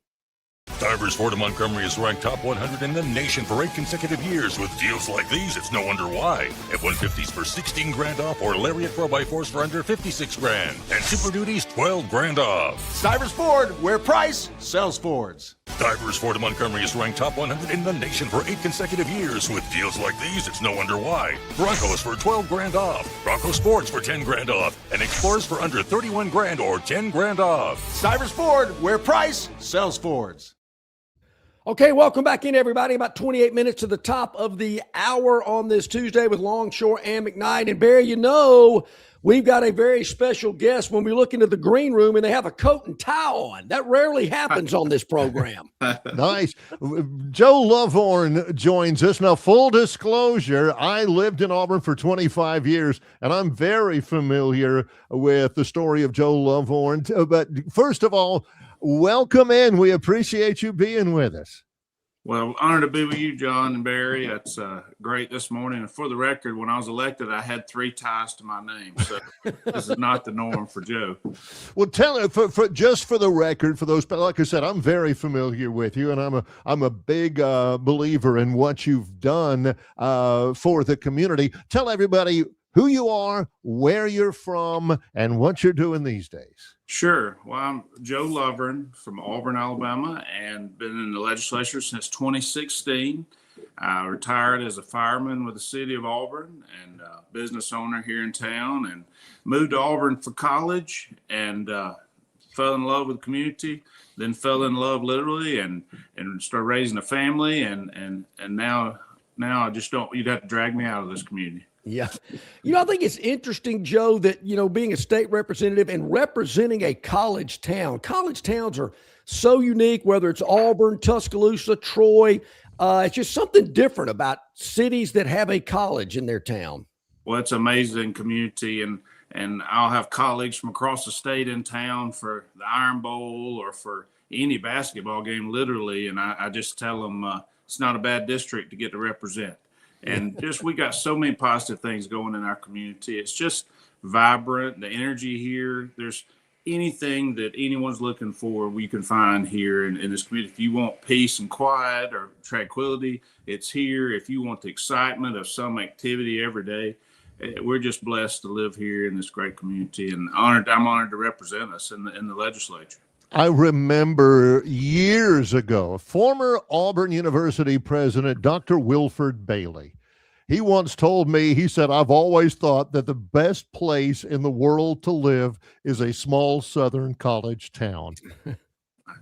I can believe it. Great to raise a family, great to just live as young to middle-aged adults, and become a great area to retire. I mean, the great medical access you have here, and just the positive energy. It's vibrant, and being in politics, sometimes you're the head of the complaints department. You get to hear a lot of things people are dealing with, and sometimes I just want to tell people, if you would just drive 20 minutes in either direction and call me back, I think you'd have a different view of what's going on. We have good problems. We'll say that. Yeah. Well, Very which leads to my question here. You mentioned you were a firefighter. You were also a small business owner. Why the call to politics for you? Well, when 2016, my predecessor, when he left office, there was a lot of healing I felt needed to happen in politics for our community, and I called a couple people I really respected that were already engaged in the game, and told them that they should run, and they said I should run, and then spoke with my family. We talked about it, prayed about it, and we just decided the timing wasn't great for me. I had two young boys, a 7-year-old and a 9-year-old, and the timing wasn't great, but the community got behind me and encouraged me, and we just haven't looked back since. Joe, being there in a college town, and as you can imagine, Barry and I talk a lot about the NIL on this program. Our viewers and our listeners they're certainly opinionated about it as well. Is there anything on a state level we can do about the NIL, or is it just simply a federal issue now? I think it's simply a federal issue at this point. We can play around with some state issues, but all it is moving the goalpost around, and one state moves it, then the other state can move it. A good example, last year, Georgia was hinting around. Saban told them they should do away with a state income tax on NIL. And I called some Georgia legislators. I said, well, go ahead and do that. We can do the same thing. I mean, you move the goalpost. And so we filed a bill just to hold them accountable in Georgia to stop their bill. And they worked with us. It's not something any of us really wanted to do, but it just opened up the conversation more of how ridiculous NIL and the transfer portal has gotten. And I could not imagine trying to coach in this current NIL and transfer portal environment. Just the stress, the lack of really accountability and loyalty. I'm not saying for every player, but just the outside image of it. It just I think it really puts a bad taste in fans' mouth. It really takes a lot away from the school experience, and I look forward to some federal help with that. And I hope, and I think we're reaching a point where we're going to get it. I know there's a lot more conversations happening, and I look forward to what can roll out of DC. The way I feel about it, it's like anything else in my life or in anybody's life. If you can just define the rules I live by, if you can just give me the framework of how I'm supposed to operate, then I can. But I don't feel like there's a framework. There's not. It's the Wild West, and it really is. Money's the name of the game, and if we don't get it under control, there's schools in the SEC now out west, and some others getting in play that we're not going to be able to compete with. And I think that our overall donor base for our universities is going to get fed up, and that's going to start pulling back, and it just really takes the fun out of it. Now, I know our athletes are great contributors. They do a lot for our community. They drive a lot of things, and we just need to figure out an even playing field so that each school is playing with the same rules, like you said. Well, Barry and I were talking about this earlier. Joe, do the college presidents need to put a little bit more pressure on the commissioners of the SEC and the Big Ten? Because we're hearing about all these problems and nobody can agree on anything. But I think the fan bases are getting a little tired of that. It's time for some action. Maybe the presidents need to press these guys to get something done. Well, I certainly don't speak for them, but feedback I'm getting is that pressure is being applied, and it's ramping up more and more. And when you have, for instance, the SEC with the members we have, it really can, a Big Ten or SEC could really dictate and set up their own rules and roll with it. And I think they're feeling that pressure, but the lack of guidance when it comes from DC or what that looks like from a federal level, I just think that they really need to have pressure from all ends. And I know a lot of coaches have left the profession. I think more will leave in the next couple of years that are tired of dealing with it. And I think they need to get unified. I know Coach Pearl is passionate about reforming it, and he has done a lot of work. I spoke with him at the basketball game this week, and he had just returned from DC and was up there just really, just saying his opinion and thoughts. And I don't know if y'all know this, but Coach Pearl will share his opinion, and and he's got a lot of good advice. He's been in the game for a long time. He understands and sees it, and I hope people like him will continue to voice their opinion. I mean, Coach Tuberville has been through the process. He was coming out of coaching as this really started to become more and more of effect, but he sees the problems with it, and he understands it, and people like him and Coach Pearl and others from every university and university presidents, like you said, have to all speak up, because it's just really going to destroy the sport and the fun of the college competition, in my opinion. I'm with you.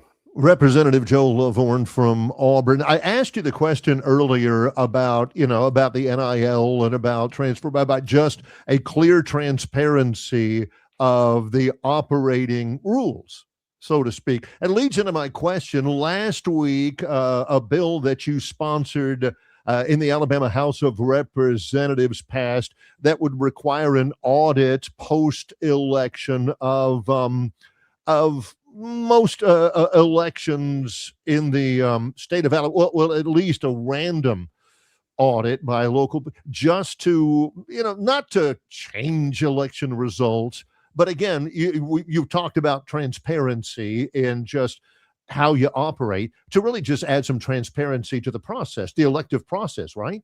Sure. Just transparency and accountability. This is a post-election audit bill. It's not going to change the results of any election, but if we have a problem with a voting machine that's not working correctly or something in our process, this will identify it so we can fix it before the next election. And I hope that we do these post-election audits and find absolutely zero things wrong. And what that will do is prove to the people of Alabama that their vote counts, that their vote is accurate, and when they step up in these elections, it matters. And I think that we have had a lot of different questions. This is not about any type of conspiracy. It's just giving people peace of mind of knowing that the election process in Alabama, not only do we feel it's working correctly, we know it's working correctly. And here's one more step that's low impact, low cost, that just give people that peace of mind in our state. I'm not asking your personal opinion about it, but certainly it has been a hot button topic over the years. Is the lottery and gambling dead in Alabama? I don't think it's ever dead in Alabama. It's going to come up every year as we border states that have it, that the gambling has reached all-time high on people's cell phones. It is everywhere. And when I leave to drive to Montgomery here in a minute, I will pass 2 casinos on my way. Are they legal? Are they not? I can go to my farm and go to a gas station. It's got 6 slot machines in the back. Are they legal? Are they not? I don't think they're legal, but why are they there? And why are we not enforcing anything? So I think we've got to continue to have these conversations, because the amount of gambling in the state is rampant, is high. It's we can turn our back to it and ignore it all we want to, but it's there. And we have the lottery all around us. We have gaming all around us. And I think the conversation is going to continue to be had until we address it. Yeah, well, I'm with you. I mean, regulated gambling, that's what my problem, the unregulated gambling that's going on. If the state could get in, it could regulate it, and we all knew what was, we're all on the same path or the same play sheet, I think we'd be in a better situation. That's just my 2 cents. Well, and it's so confusing. And I pick on the sheriffs. There was a sheriff's magazine that they put out every month, and it's mailed to us legislators. And you open it up about midway through, there's an advertisement for a casino in Bessemer. And so if people in Alabama are trying to figure out what's legal and what's not, well, it's in the sheriff's magazine, so it must be legal. Yeah. But it is very much, for my interpretation of law, an illegal casino. Yeah. And it's it is amazing to me the misinformation campaigns that happen, and there's just so much money and so much interest involved. Anytime you start talking about it, people come out of the woodworks. The state of Mississippi and Florida are fighting us to make sure that we don't compete with their interest, and the Georgia Lottery doesn't want us to have one for sure. And then the Indian casinos have their own rights to their casinos, and they don't want us to impact theirs. And but we have casinos in Alabama. It's not a question, do we want them or not? They're here. There are people gaming on their cell phones every day. It's not a question of if you want it or not. It's here. Yep. So what are we going to do about it? Are we going to do nothing? Or I think we owe it as lawmakers to continue to have that conversation. We can't change the law. All we can do is say the people have the right to vote or not on what they want. And it's our job to make sure it's the right package, the right way to not only protect our youth. I have teenage boys. I want to make sure they're protected from this industry. And do things responsibly. And are we taxing it at all, or is this how do we take a positive from it, and how do we make sure it doesn't destroy the culture of our state? And we can just let it illegally take over, or we can address it and have the conversation. I'm one let's have those hard conversations, and we may not have all the answers, but it's our job to make sure we're answering all the questions. That's very well presented. Representative Joe Lovorn, Alabama House of Representatives. He's represented the 79th District, now going on 10 years. In closing, I do a lot of mentorship with young people. I'm going to start by telling them I spoke to a legislative member. They'll probably get more mileage out of the fact that, hey, we had a fireman on the show today. Well, that's definitely the more positive side of my life is my career in the fire service. It was a great 25 years and representing an amazing community like Auburn as a fireman.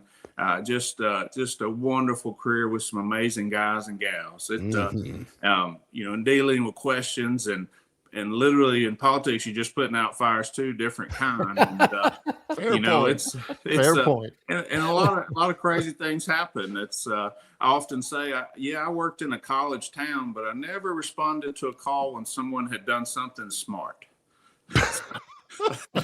That's also a fair point. Yeah. No kidding. Representative Joe Lovorn, we appreciate the time. It's been illuminating and enjoyable. Yes. Thank you. Well, thank y'all, and y'all have a wonderful week. You really appreciate your time today. Yeah, thank you so much. Wow, what a great conversation. And sometimes, John, and this is all you've ever asked for about the issue you spoke about, is, don't do this, don't do that. But have enough faith in the people and the voters to let them. Well, I thought it was interesting, Barry. Representative Lovorn brought up the fact that, Mississippi, Florida, Georgia, they don't want us to do it here in the state of Alabama. They're fighting to keep it out of here because Alabamians are going to their states and spending their money there, and they don't want that to stop. So they're fighting against that. I've just always said, let the voters of Alabama decide on it. I think I know what the outcome would be. I think most of these politicians know what it would be as well. Which is why some of them don't want. getting a little pat on the back from these out-of-state interests to not put it on the ballot. That's just my opinion. Well, when it's all about being regulated, Barry, that's the main focus. As he mentioned, this young boy, you don't want younger, under 21 people having the access to it. If it's regulated, they want. You don't want some of these fly-by-night operations that are down in the Caribbean with no rules being able to operate in Alabama. They won't. It's all about being regulated and everybody on the same sheet. Great to have him on with us here. We enjoy that aspect of what we do on this program. We think it adds more value to our programming, especially with somebody as well-spoken and well-presented as Representative Lovvorn. When we come back, it's the Gurn Jr. Victoryland 777 Topic Wheel on Longshore and McKnight in association with Yellowhammer News, presented by Bud Light. You're not buying sticks, stems, and pine cones. You're buying premium long-diddle pine straw from River Region Straw. Kenny and his staff have access to the best pine straw in the River Region, full of color that will last all season long. Kenny has locations in Montgomery, Prattville, and Auburn, and no order is too big or too small, from a few bales to an 18-wheeler trailer load. Pickup is available, or your order can be delivered. They can even spread your pine straw if you like. So call or text Kenny today, 669-5959. That's 669-5959 for all of your pine straw needs. Don't miss your chance to win big at Victoryland Casino. Play the latest, hottest, most exciting games around with fun bonuses and big jackpots. Don't miss out on your free play. Stop by Player Rewards today and check out this month's exciting free play promotions. Come see why our players keep coming back. You'll have more fun at Victoryland Casino, where you can be a winner too. Victoryland Casino, located off I-85 exit 22, Shorter, Alabama. Must be 21 or older. Okay, welcome back in, everybody. About 9 minutes to the top of the hour. Really enjoyed that interview. If you missed it, no big deal. No big deal. You can go back and watch it on your schedule, your time. That's the beauty of this format. We're live 7 to 9 every morning, but we realize the bulk of our audience is later in the day. They're watching it on their schedule, whether they're watching or listening. That's the beauty of it. Facebook, YouTube, Instagram, X, Spotify, Apple Tunes. I know I've missed something. Yellowhammer News and yellowhammernews.com. So many great ways to check us out. We appreciate it. And if you missed that or any of our interviews today, or if you just want to hear me rant about college athletics in the first segment today, which got a lot of reaction. I mean, people throwing shots at me. It's okay. I've been in business a long they're time. Deserved. I mean, why in the world? You think Miami is proud of their football team? Why? Jeez. You think Michael Irvin and those guys from the U back in the day, they're pissed today. I can promise you. National championship. Did we win? No. The heck with those guys. Michael Irvin was once blatantly exploited by Jimmy from Montgomery to get caller of the day on the Jim Rome show. And now, many, many, many years later, John Longshore is also now using Michael Irvin as his barometer to how you should handle defeat. Michael Irvin, people. I've used the playmaker many times to get my point across. Oh, that was the day when Romy says we're going to rack Jimmy from Montgomery, and he gets caller of the day, which lets you know just how much the calls today suck. He did say that. Come on, Romy, give me some love. Are you kidding me? Wow. Man, okay. The Gurn Jr. Victoryland 777 topic wheel is in the green room, loosening up. I do believe there are 6 topics today. Oh, I like it. All brought to you by Victoryland 777 Casino, exit 22 off I-85 in Shorter, Alabama, where you can be a winner too. We have no idea what these are. No, we don't. Not at all. Hires and fires. This has got to be an NFL take here. Got to be. Ooh, yeah. The Dolphins hired Jeff Hafley. The Titans hire Robert Saleh. There have been quite a few hires and fires just yesterday among head coaches in the NFL, and every one of them so far, except for Jeff Hafley, has been a retread from another. Well, Barry, how do you feel if you're NFL Sean team. McDermott and you're thinking, there it is. I don't care how many games you've won. Look at your postseason record. Well, sucks. Well, that's the deal. I mean, he's been successful. He has presided over the best stretch of football in Buffalo Bills history, non-Marv Levy. But you know what they feel? This is a thing in the NFL, John. Terry Pegula, who I think is a girl, he says, Sean has done an admirable job of leading our football team, but I feel we're needing of a new structure within our leadership to we owe that to our players and Bills Mafia. Here's what they're thinking. To what we were talking about in the first segment. I don't care that you made the national championship game. I don't care if you went 12-2 or whatever your record was. Did you win it when it was for all the marbles? Well, this is also a part of it, a factor of it in the NFL, because Fernando Mendoza is not going to be there next year. You know that after 7 or 8 years, Carson Beck, who was in the same college recruiting class as C.J. Stroud, who just finished his 3rd year in the NFL, Beck's not going to be there forever. You know that quarterbacks are going to come and go and graduate and go to the NFL or go into private business or whatever. The Bills know that Josh Allen isn't getting any younger. Their window of success is not everlasting. They've got Josh Allen, one of the best quarterbacks in the NFL, but they ain't going to have him forever. And if they keep flaming out, this was their year because Mahomes was hurt and the Chiefs were out and Lamar Jackson wasn't in it. And now this was going to be Buffalo's time because those quarterbacks have knocked the Bills out of the playoffs before. And they still lost. Well, so the fans are going, you're paying these guys this amount of money and blah, blah, blah, blah, blah. Same thing with Kalen DeBoer. I mean, if Kalen DeBoer crashes and burns next year, even in the playoffs, woo. If Alabama lives up to the preseason, the way too early preseason prognostications, John, he may lose his job. He might. And that's a good tease, Barry, because I know we're getting close to the wrapping things up. But tomorrow, get ready, folks.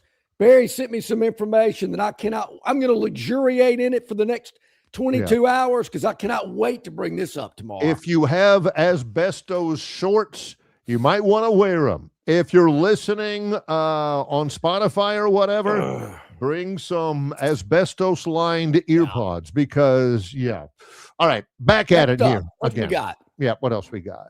Spin away. It's the we do not know what these topics are. That's what makes it great. Yeah, just off the cuff. Out again. Out again? Is that Jay Barker from the morning? Oh, wow. Oh, Ow. yes. Whoa. Wait a minute. He's out Where again. did that come from?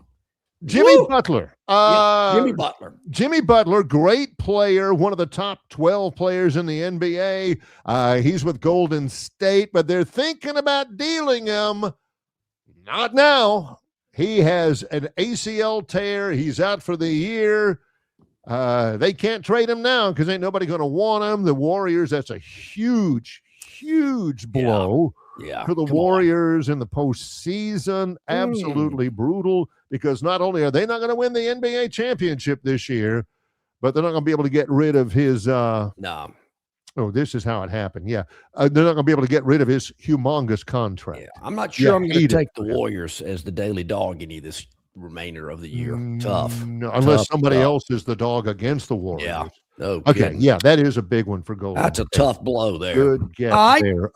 4 to go. Can we squeeze them in? I bet we can. Let's see what we got here. Red, yellow, blue, and green. And I would stop short. Bizarre method. Bizarre method. We've seen odd putters.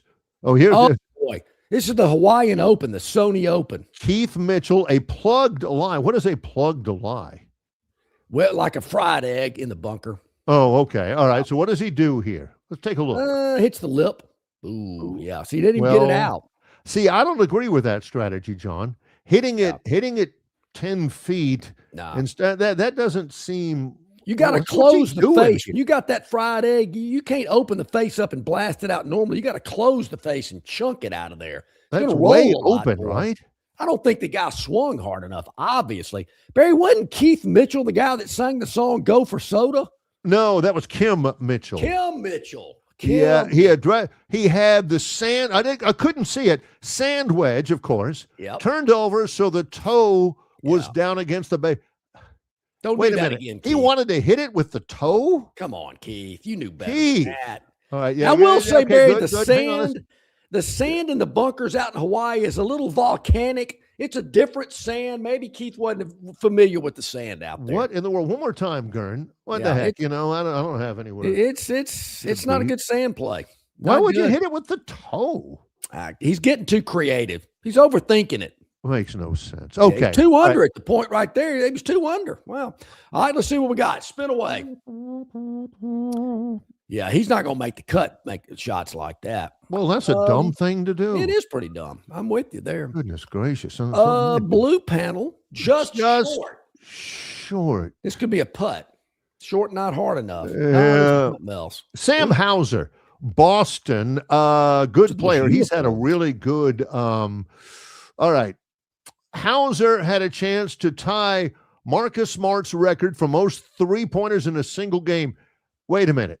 What? He was 10 for 15 from three-point range, and he was 1 three-pointer away from tying the Celtics record, but he missed his final 6.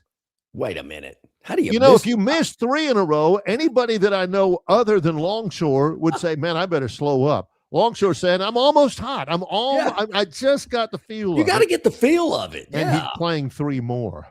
Yeah.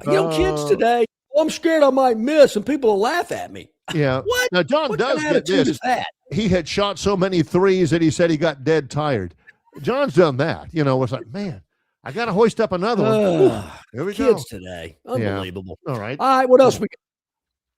2 more to go. I know we can get them in. Ooh, well, we are. Okay. Yeah, we're already over. But Sorry. Blue panel, I believe. Home game? Was this Auburn against Baylor? No. Yeah, this didn't we call this yesterday? Yeah. It was a pro Indiana crowd. 60-40. I get that. Yeah. Even though it was where Miami plays the game normally.